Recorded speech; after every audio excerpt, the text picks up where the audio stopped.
Radisson Blu Ghaziabad. Hotel Radisson Blu sister के साथ आ रखा हूँ, जा रहे लेजेंड से मिलते हैं। Hello, this is Rajiv the Awesome Dude and you are watching my channel Raj on 17 September 2023. I am here sitting along with Pride of India, President Award winner as well as Padma Shri Award, Shri Sunda Ram Verma. Many people get confused that his name is Sundaram Verma.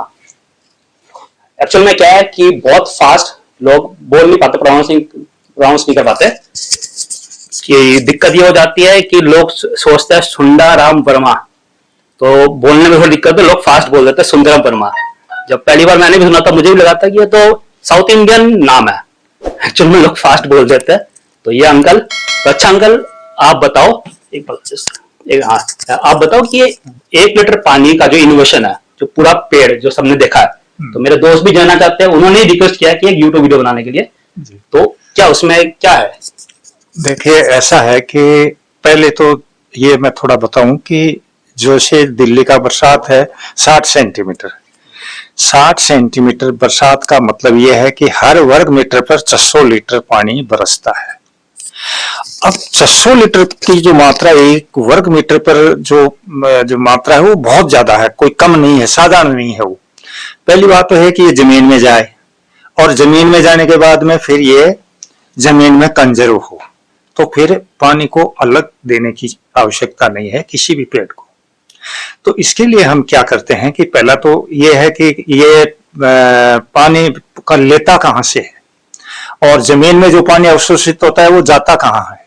तो उसके 2 मुख्य कारण हैं। पहला कारण तो ये है कि जो घास फूस या खरपतवार उगती है, 1 मीटर की गहराई तक इनकी जड़ें होती हैं, तो खरपतवारों से निकलने वाला पानी जो है वो 1 मीटर गहराई तक का वो निकल जाता है। और दूसरा कारण यह है कि जमीन में जो भी पानी अवशोषित होता है उसका 1-2% हिस्सा वाष्प बनती रहती है, उसमें वाष्प बनने के बाद में वो बाहर निकलती है, तो उस जमीन में एक कैपिलरी का रूप बनाती हुई बाहर आ जाती है। तो उसको साइंटिफिक लैंग्वेज में हम कैपिलरी कहते हैं। एक बार कैपिलरी बन जाती है तो उसके बाद में बहुत गहराई का पानी भी बाहर आ जाता है।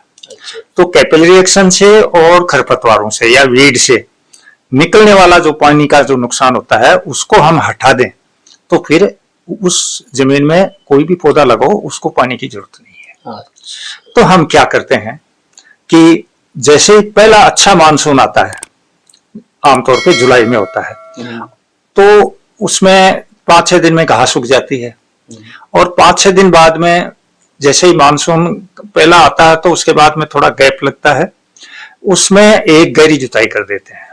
उससे क्या होता है कि जो मानसून में जो घास उगी थी वो खत्म हो जाती है और जमीन पोली हो जाती है, तो पानी सोखने की क्षमता भी बढ़ जाती है। फिर जमीन को ऐसे ही पड़ा रहने देते हैं। मानसून में बरसात बरसती रहती है और जमीन में जाती रहती है। फिर लास्ट मानसून जैसे राजस्थान में सितंबर है, यहाँ अक्टूबर है, तो लास्ट मानसून के बाद में एक गहरी जुताई और कर देते हैं। तो गहरी जुताई करने का मतलब यह है कि बची कुची खरपतवार भी नष्ट हो जाती है और ऊपर से कैपिलरी ब्रेक भी हो जाती है। तो जब दोनों को रास्ते बंद हो गए नमी निकलने के, तो वो पानी जमीन में पड़ा रहता है। तो जैसे ही दूसरी जुताई करते हैं उसके तुरंत बाद हम पौधे लगाने का काम शुरू करते हैं।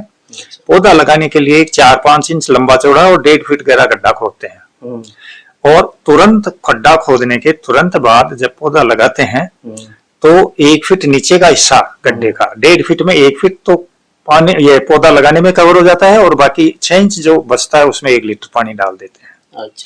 और फिर कभी पानी की जरूरत नहीं रहती।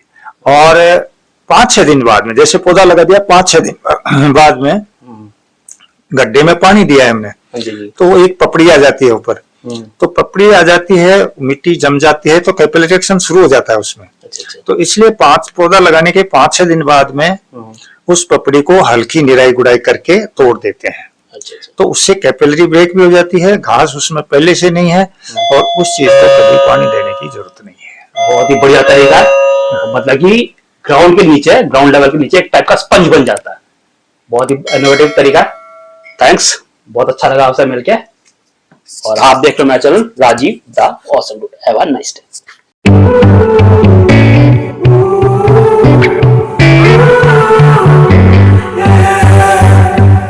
These skies have a different light, white noise that keeps me up at night. I can't help but think back to you.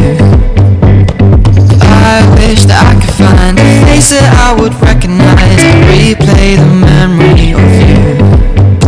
It's been hard, you know I wanted to stay caught up so far. There was no other way, did you wait? 'Cause I've been counting the days, and I'm calling home to say I'm coming home to you. I'm coming home to you. I'm coming home to you. And I know that it's not with you, but I'm coming home. Hold on to my embrace, this time I promise it won't break. I'm hoping that things haven't changed. Life took us far apart, but it never took away my heart. Have you been holding it safe? 'Cause it's been hard.